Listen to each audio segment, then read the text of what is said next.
نظام الدین اولیاء رحمت اللہ علیہ 7 بادشاہوں کا زمانہ دیکھا ہے. کسی بادشاہ سے ملنے کا تو خیر سوال ہی نہیں، اس کے پاس جانے کا سوال نہیں، کسی کو اجازت نہیں دی حاضر ہونے کی. ایک بادشاہ نے کہا کہ آپ کیسے روک سکتے ہیں، میں آ جاؤں گا. تو جواب یہ لکھوایا ہے کہ درویش نے اپنے گھر کے 2 دروازے رکھے ہوئے ہیں، بادشاہ ایک دروازے سے داخل ہوگا، درویش دوسرے سے نکل جائے. بادشاہ چاہتا ہے اس نے ماریابی.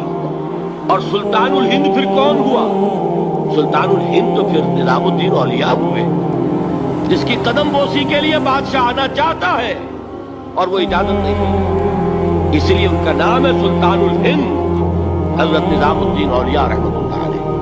میں ڈائبٹیز کا مریض ہوں، میں بلڈ پریشر کا مریض ہوں، میرے کمر کے اندر 2 جگہ پر جھریاں ہیں، میرے گھٹنوں کا آپریشن ہوا ہے، میں کھڑا نہیں رہ سکتا، میں زیادہ دیر بیٹھ نہیں سکتا. یہ تقریر میں بیٹھا ہوا ہوں، ویسے بیٹھنا پڑے مجھے 15 منٹ تو میرے کمر میں درد ہو جائے.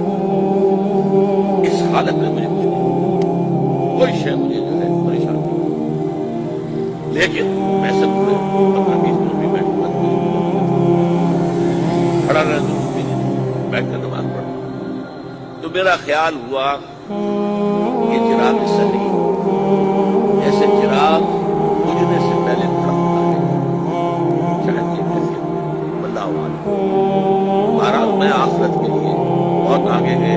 آپ تو کہتی ہیں آپ بیٹھے 10 سال سے اور اپنے لیے اس وقت سے میں کہہ رہا ہوں کہ بھائی میں نے جو کام کرنا تھا اب اللہ میں کوئی اور کام لے رہا ہے. یہ منافع ان کی طرف سے جو ہے ورنہ میں اپنا کام کر چکا تھا. مجھے اولین تعاون جو آپ سے درکار ہے آج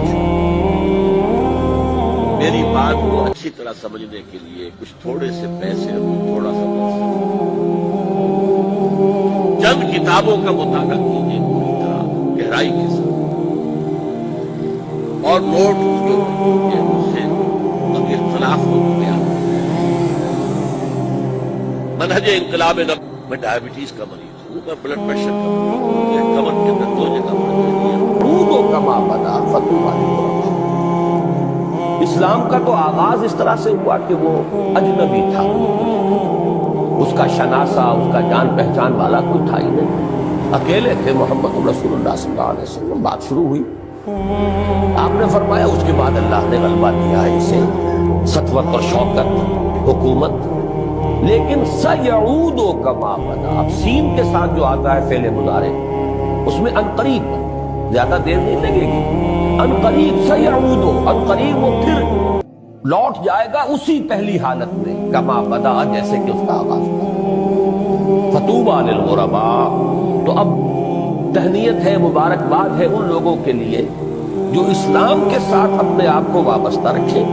اسلام اجنبی ہو جائے تو وہ بھی اجنبی ہو، وہ بھی اپنے ماحول کے اندر اجنبی بن کر رہ جائیں، آؤٹ کاسٹ ہو جائیں، ان کے جان پہچان والے نہ رہیں، ان کی سی سوچ رکھنے والے نہ رہیں، انہیں اپنے ہم خیال لوگ نہ ملے، ہم مقصد لوگ نہ ملے.